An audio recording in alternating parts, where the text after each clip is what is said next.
Pag sinabi nating blessing, ang ibig pong sabihin ay positive results. Kaya ang message na ito ay negative at positive. Ang mga sufferings ay parang mga negatibong bagay o pangyayari sa buhay. Subalit, dahil kay Kristo sa atin at dahil sa kanyang mga turo at pangako sa Biblia, tayo ay naniniwala na kahit gaano pa ka-negatibo ang mga pangyayari sa buhay natin, pwede palang magdulot ito ng positibong resulta. The positive results of suffering.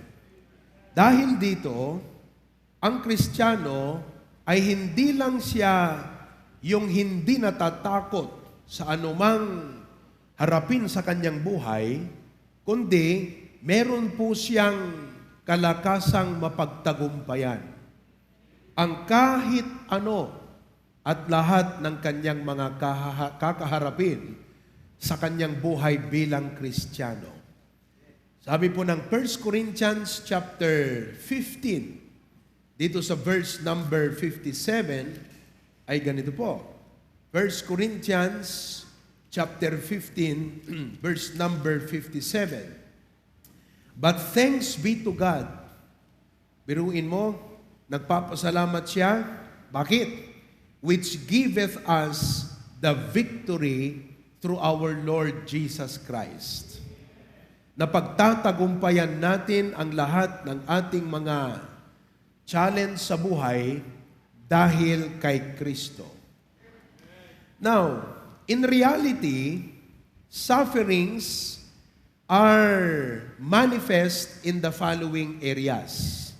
Meron tayong tinatawag na emotional pain. When you are having emotional pain, you are suffering emotionally. Sino po sa inyo ang merong dinadamdam sa oras na ito?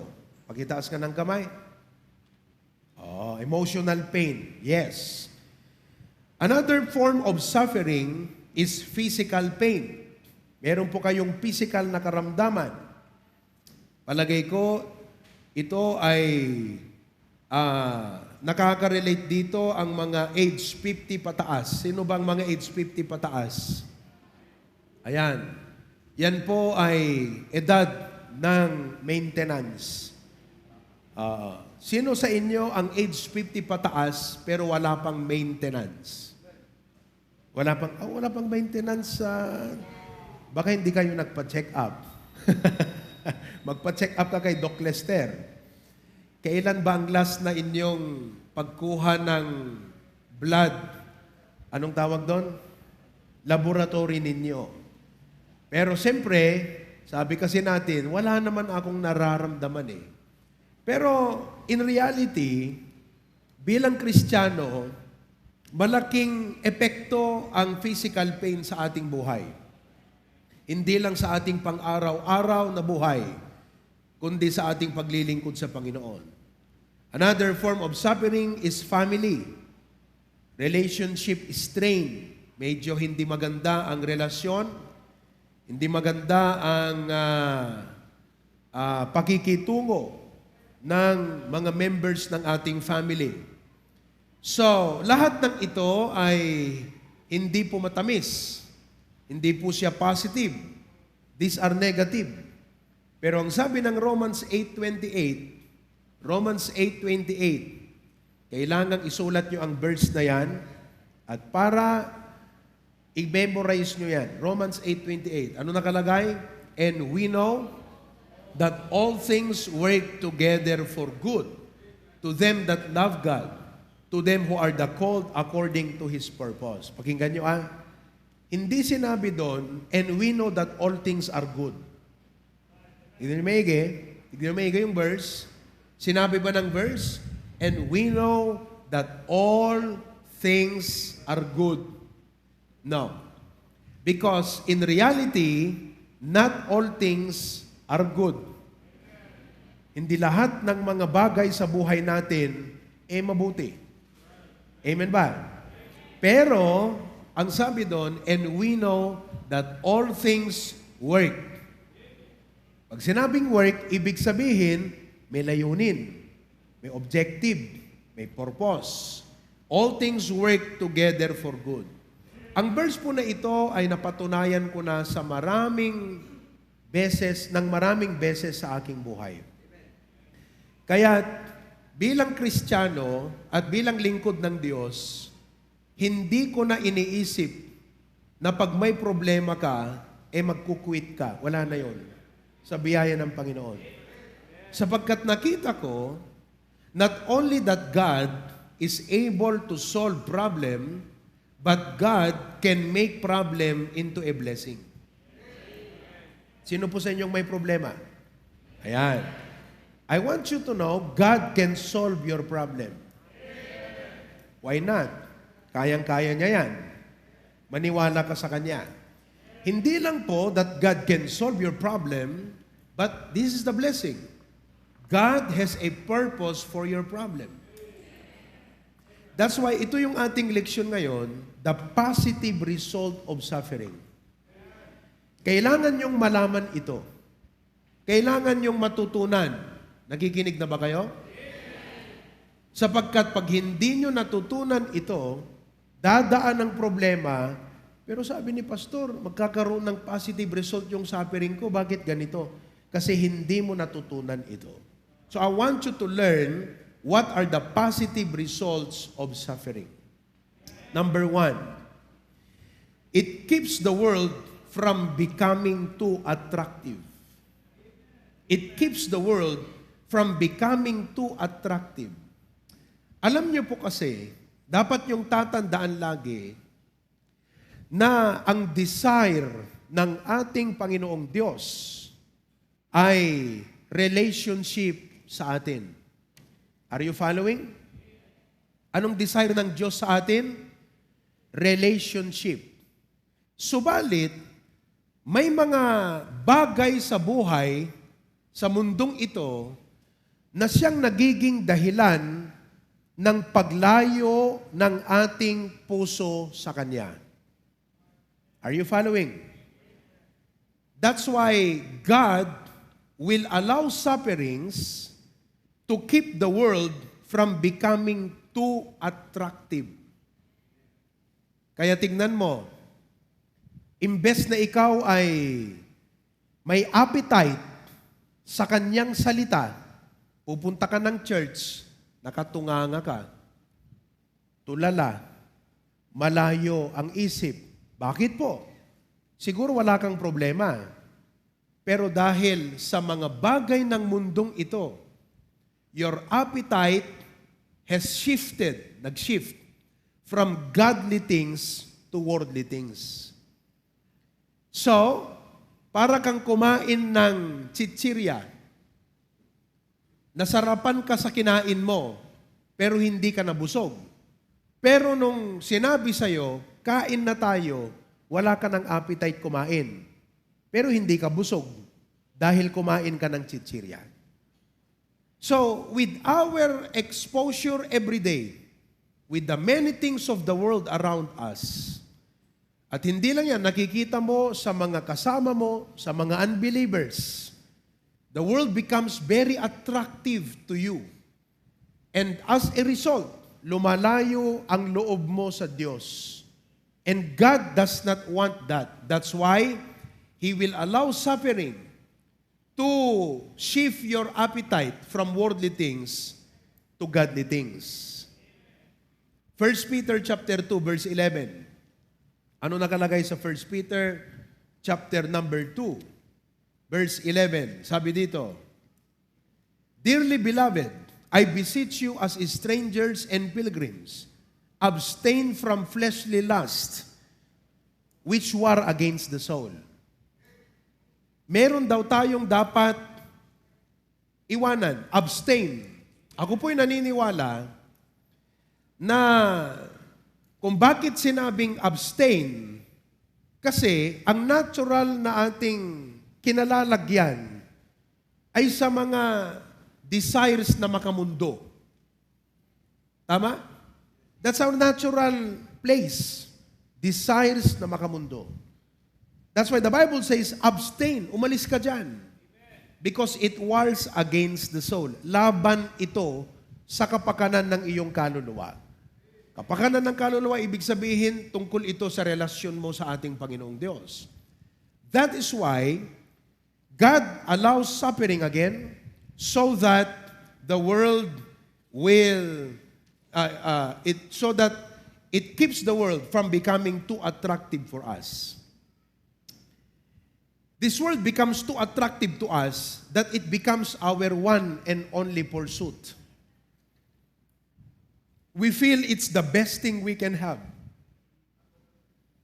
Pakiramdam mo na pag wala sa'yo ang mga pwedeng makuha sa mundong ito, parang feeling mo you are not complete.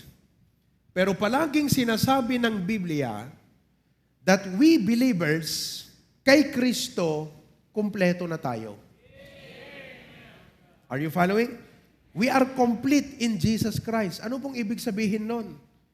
Lahat na ng kailangan mo, na kay Kristo lahat yon.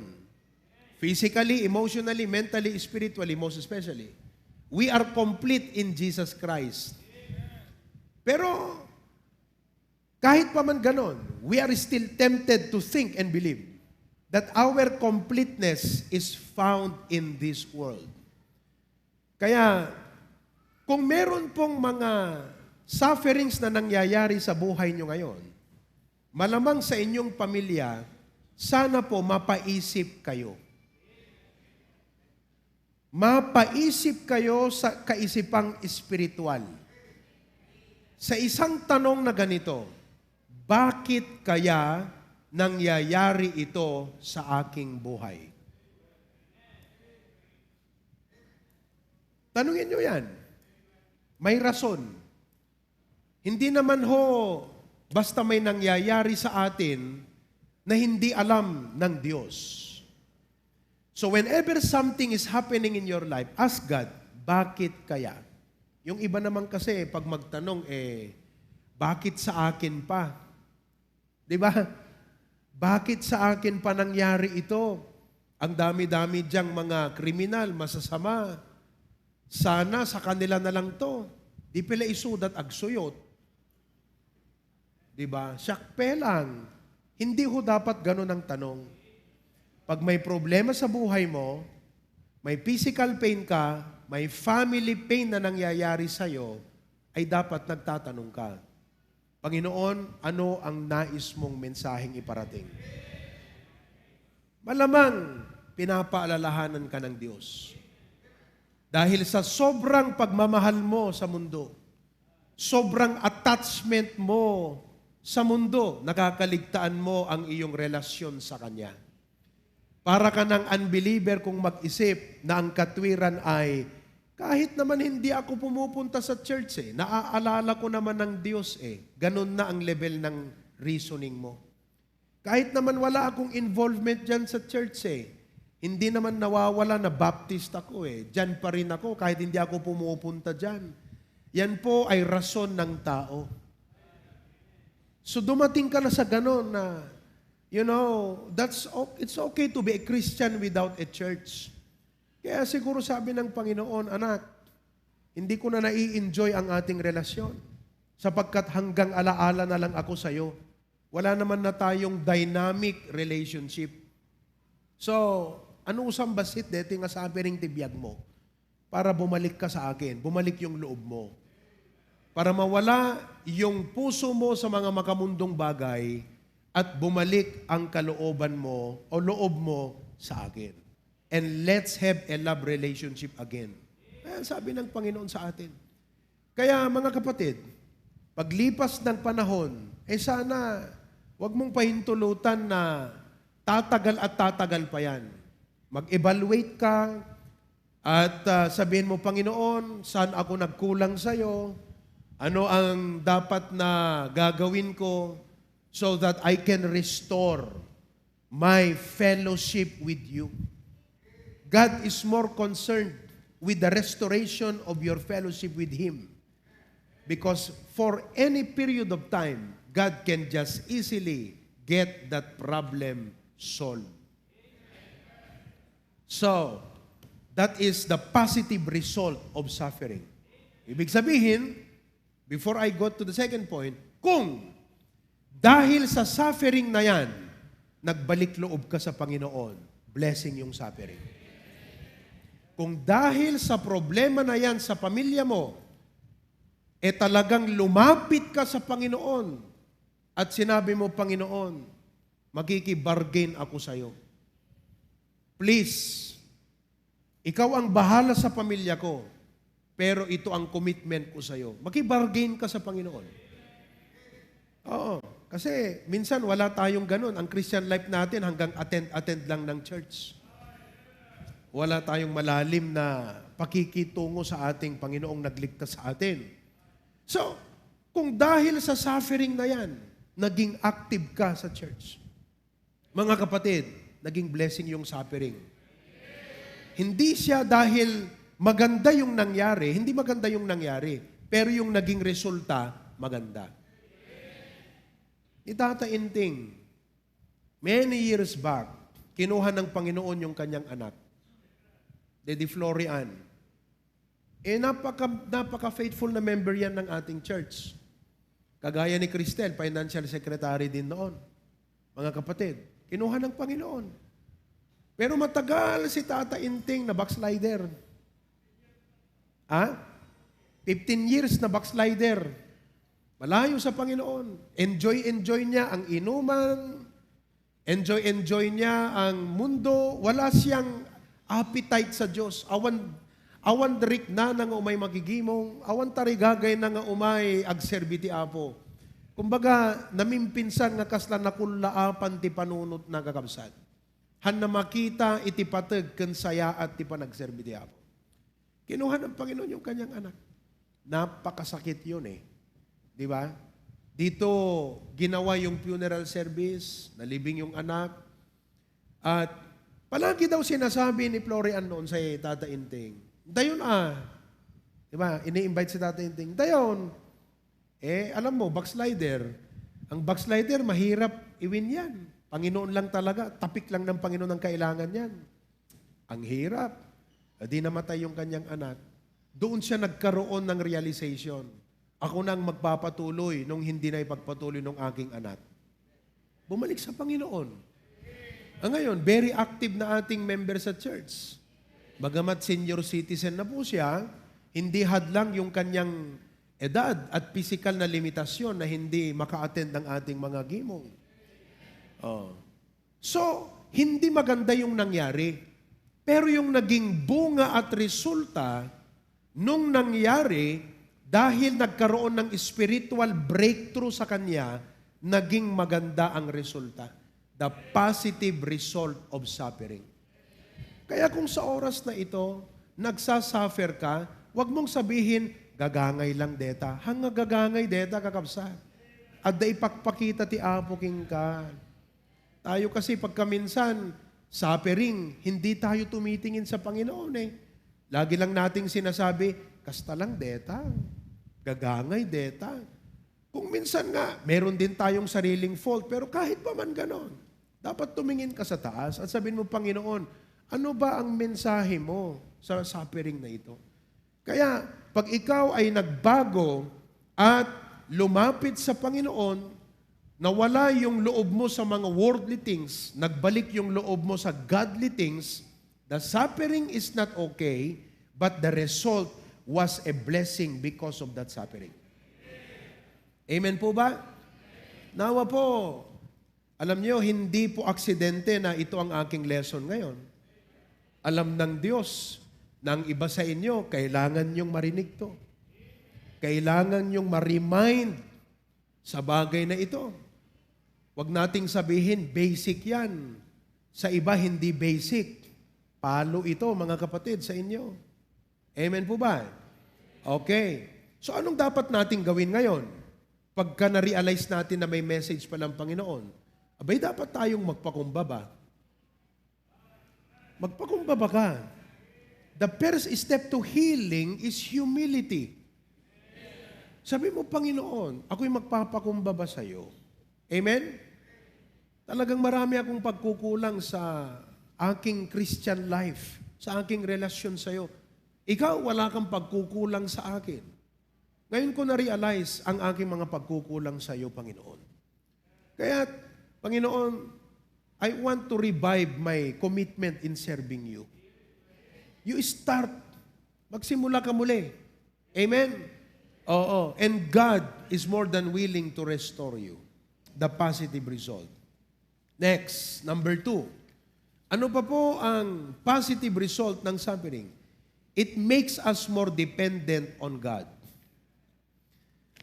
Now, tapos na yung aspeto na lumayong loob sa Panginoon. Ito naman yung Kristiyano na ang problema sa kanya, mga kapatid, masyadong dependent sa sarili.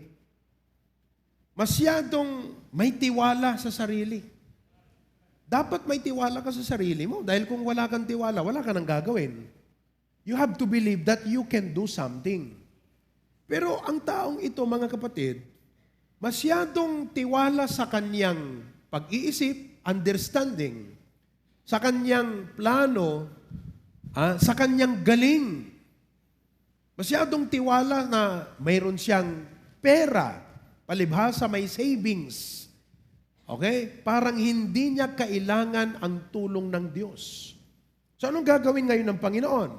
Kung yung kanina is an issue of love, because you love the world, God wants you to love Him, this is an issue of trust.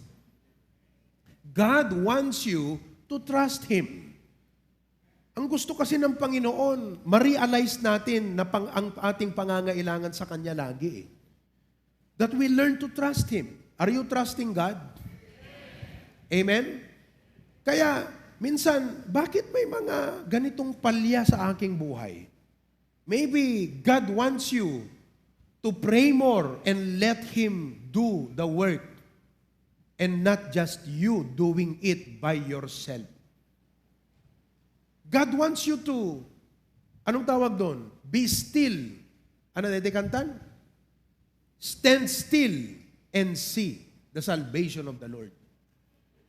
May time, mga kapatid, na it's not a time to stand still. It's time to work and see the salvation of the Lord. But there is a time when God tells you, stand still. Ginawa mo ng lahat, it's not succeeding. You are doing everything in the best effort you can, it's not working. God is saying, stand still, let me do it. So you come to a point that you suffer and you run to God and say, God, I need you. Please help. Ginawa ko na lahat, pero walang nangyayari, Panginoon. Pwede bang ikaw ang gumawa? You are a parent with a wayward child. Lord, I've done my best, but nothing is happening. Dear God, please do something. And then, God works in a very special and miraculous way. In a way na mamamangha ka. Then you will begin to testify, Lord, it's you after all. Ikaw talagang gumawa, hindi ako. Naintindihan po natin. In Acts 17:28, ganito po ang sabi ng Bible tungkol sa issue na ito. For in Him we live. Kanino po? Sino po ang dahilan kung bakit tayo buhay? Siya. In Him we live. Are you alive? Why are you alive? In Him. Yan po ipaalala. And move. Nakita nyo yan? How does the planet around the world, mga kapatid, move? Because of Him. And have our what? Being. As certain also of your own poets have said, for we are also His offsprings. Listen, suffering brings us to a point that only God can help us. Alam nyo, bilang pastor, very real sa akin ito. Kasi, hindi ako diktador that can actually take control of your life. Ang dictator, he is in control of everyone's life. Kontrolado ko ba ang mga isip nyo? Hindi. Kung gusto nyong umalis ng church, wala akong magagawa. Yan ang gusto mo. Naintindihan niyo mga kapatid? Ako ayaw ko. Gusto kitang pigilan. Pero hindi ako diktador. Kaya kung gusto mong umalis, wala akong magagawa. After all, this is voluntary. Pero bilang pastor, iniisip ko, Panginoon, kung hindi po maging malalim ang commitment ng mga member, paano kami aangat? Aangat ng ibig sabihin, paano kami makakaabot ng mas marami pang kaluluwa? Paano kami lalawak at magpipreach ng gospel kung mismo kaming mga tao walang pagkakaisa? Kahit ano pang gawin ko, kahit si Pastor John pa, it's not by his strong personality this church is growing. It helps. It's a tool. But it is God after all. Kaya alam nyo, pag ako nananalangin sa umaga, mabigat po na burden ang church. Hindi ko po sinasabi yan na pagrireklamo.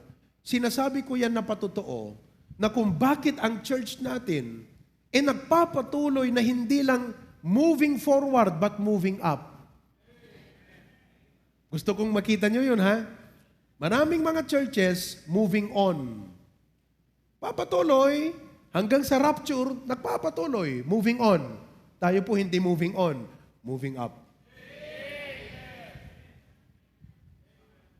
Umaangat. Sa kabila ng iba-iba ang ating mga lugar. May Australia ka dyan. May Hong Kong. May Dingras, may Sarat, may Bintar, may Hawaii, may Claveria, iba-ibang lugar. Pero bilang HBBC, umaangat. Alam niyo kung paano nangyayari ito? Siya ang dahilan. Bakit ho kayo nagbibigay? Kasi siya ang nagko-convict sa'yo. Bakit ho kayo sumusunod ng kusa? Dahil po siya ang nagko-convict sa inyo. Kaya, lagi kong sinasabi, Panginoon, I can only do so much, but it is actually you who can make things happen. And sometimes, because of our temperamental nature and personality, may mga tao na talagang ang temperament, on the go. Pag binigyan mo yan, he can make things happen. God reminds us, through suffering, that we need Him. That whatever we do, we must pray and say, God, please, make it happen. Apusi ka lang iti makabalin nga mangted, nga makapag mangpa-work out ka dito yung apo nga banag. Kung ako lang, Lord, I am not in control of everything. You are in control of everything. And as I work and do it, God, I trust that you will do what I cannot do. And you will see how God will make it happen. Parents, there is hope for your children. Leaders, there is hope for the people around you. There is hope. And where can we find that hope? In Him. Amen? So God allows this happening so that we will be more dependent. Makita natin na kailangan natin ang Diyos sa ating buhay. Pag sinabing kailangan natin ang Diyos, ibig sabihin, don't try to do things without Him. Don't try to work out your plan without Him. Don't try to pursue your goal even if that is good, even if that is the will of God, without Him. You've got to pursue your goal that is good with Him. And how do you do that? You have to acknowledge Him. You have to acknowledge the reality that there are things you can do, and there are things that, only God can do it, that if He does not do it, what you can do is only limited. Walang mangyayari. So, ibang Panginoon, I need you. Praise God for suffering. Kaya, muli, kung dahil sa suffering na yan, lumapit ka sa Panginoon, nagpakumbaba, at hiningi mo na tulungan Kanya sa ginagawa mo, hindi maganda yung nangyari, pero naging maganda yung resulta nung nangyari sa'yo. Because it made you dependent on God. Number 3, what else is the positive result of suffering? It develops our character. It develops our character. In Romans chapter 5, verses 3 and 4, Romans 5, 3 and 4, ganito po ang nakalagay. Okay? And not only so, but we glory in tribulations also. Amen? Knowing, ano yung sinuturo ng Panginoon? That tribulation worketh patience. Ano po yung character na dinidevelop ng suffering sa Kristiyano? Patience. Kayo po ba ay may patience o madaling bumitaw, madaling mag-give up? Suffering reveals who you are, but suffering wants to bring out wonderful thing in your life. Dalawa yan eh. Ang suffering, inilalabas niya kung sino ako as a human, which is, I lack patience. Sino po sa inyo, by nature, you lack patience? Ang kamakan-anos. Diba? Pag mahaba yung pila, gusto mo ikat. Pag traffic, gusto mo bungguin na lahat. Get out of the way. By nature, we are not patient. Tama? So, who among of you realizes na by nature, anusan tayo kakausan? But who among of you also realizes that in order for us to truly become productive Christians, we need to be patient. Oh. That is why God allows suffering to reveal your human nature, but to produce patience spiritually. Dalawa yun eh. Nakita nyo? Kaya sabi niya, we glory in tribulation, knowing that tribulation worketh patience. Tingnan natin sa James chapter 1, verses 2 to 4. James chapter 1. Oh. Kaya ngayon po, magmuni-muni tayo sa ating mga suffering, ha? Amen. Oo. Wag lang po kayong positive thinker na, wala yan. Hindi, harapin mo. Sabi mo, Panginoon, anong mensahe mo sa akin? James 1:3 to 4. My brethren, verse 2, count it all joy when you fall into diverse temptation. Knowing this, that the trying of your faith worketh patience. Ang suffering, inilalabas niya yung limitasyon ng human nature. At pinalalabas niya rin yung bunga ng pananampalataya. At ano po ang bunga ng pananampalataya? Patience. Only faith can endure sufferings. Humanly, you cannot.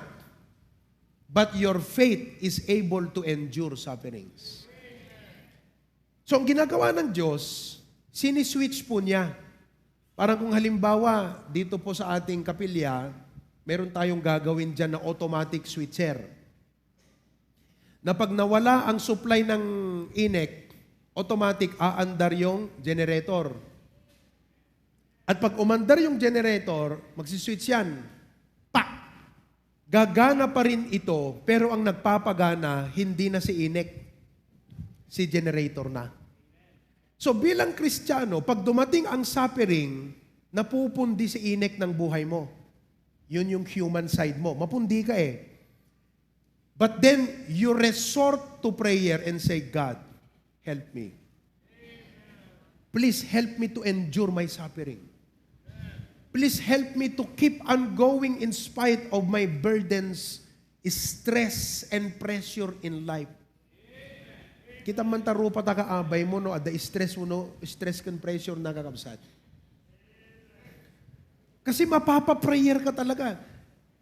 Hindi mo naman pwedeng tumigil. So ngayon, ang mangyayari, magsuswitch yung supply. Yung hindi kaya ni human nature na i-endure, ang mangyayari, yung spiritual mo, yung faith mo ang magti-take charge. Kaya ngayon, nagpapatuloy ka na hindi si human nature ang rason, kundi yung pananampalataya mo na ang rason.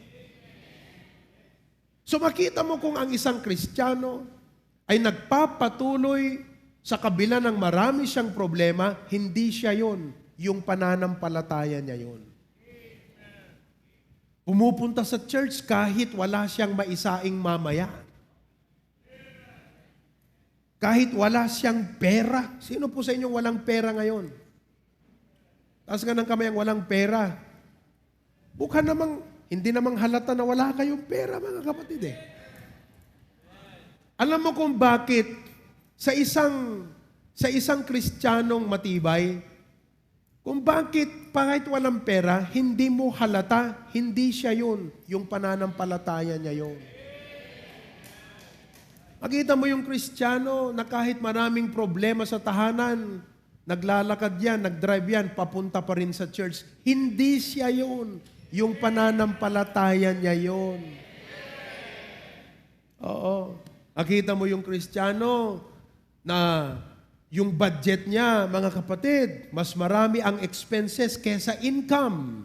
Wala pa doon ang pambili ng gamot. Expense pa lang yon. Pero, pakita mo sa kanyang offering, mga kapatid, aba, lahat ng columns, may finilapan siya. Hindi siya yon, yung pananampalataya niya yon.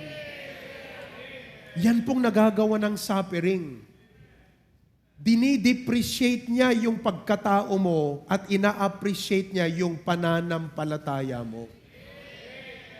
So that the manifestation of patience and endurance and perseverance is a result of your faith and not because of you. Oh. Kita nyo mga kapatid, napaka-powerful yan.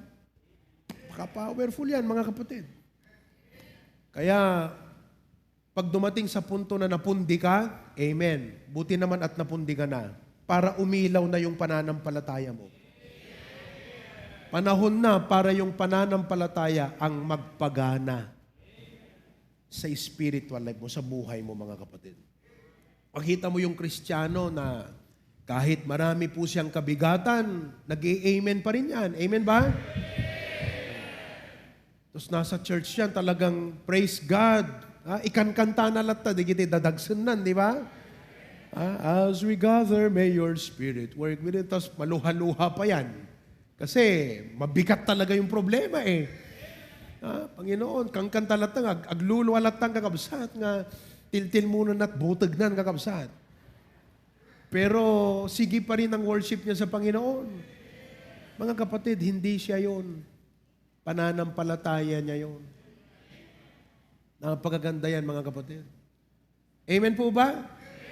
Kaya, ano to? Hindi to pagtitipon ng mga tao lamang. Pagtitipon ito ng mga mananampalataya. Kaya tayo nandito, hindi dahil sa ating sariling kalakasan o kung sino man tayo. Nandito tayo dahil sa ating pananampalataya. Kaya mga kapatid, pag darating ang mga problema sa buhay nyo, pabayaan nyo po na mag-switch mula sa inyo, pananampalataya ang paganahin natin. And all of God's people say, sapat na yon. Pwede na tayong umuwi. Dakilang Diyos, salamat po sa aming mensahe sa umagang ito. Napaka-powerful dahil nakarelate kami, Panginoon, sa mga katotohanang inilahad sa amin. Totoo, O Diyos, na hinahayaan mo ang mga suffering dahil ina-address mo yung aming love issue. Na kung saan there are times na, Panginoon, lumalamig na kami sa iyo. Lumalayo na ang loob namin sa ministry. At unti-unti na kaming kinakain ng mundo. And you allow sufferings for us na mag-isip at magtanong at manumbalik loob sa iyo, Panginoon. And if that becomes the result, then ang suffering ay naging blessing. Also, you allow suffering to address the issue of trust. Because at times, by nature, we have the willpower. We have the mind and focus. Because the world trained us to be such. The world trained us, I can do it. The world trained us to believe on myself. I can do it. But Lord, may hangganan po kami. That's when you make us realize, we humble and pray to you and say, Lord, without you, we are nothing. And then you address the issue, Lord, of patience. Na kung kami man ay makakapagpatuloy na lumago at umangat sa aming Christian life, hindi po ito dahil sa amin, dahil po sa aming pananampalataya. Salamat po sa lesson na ito. Kung sa amin lang, sapat na to, Lord. But we are going to celebrate today the anniversary of HBBC Dingras Outreach. In Jesus' name, amen.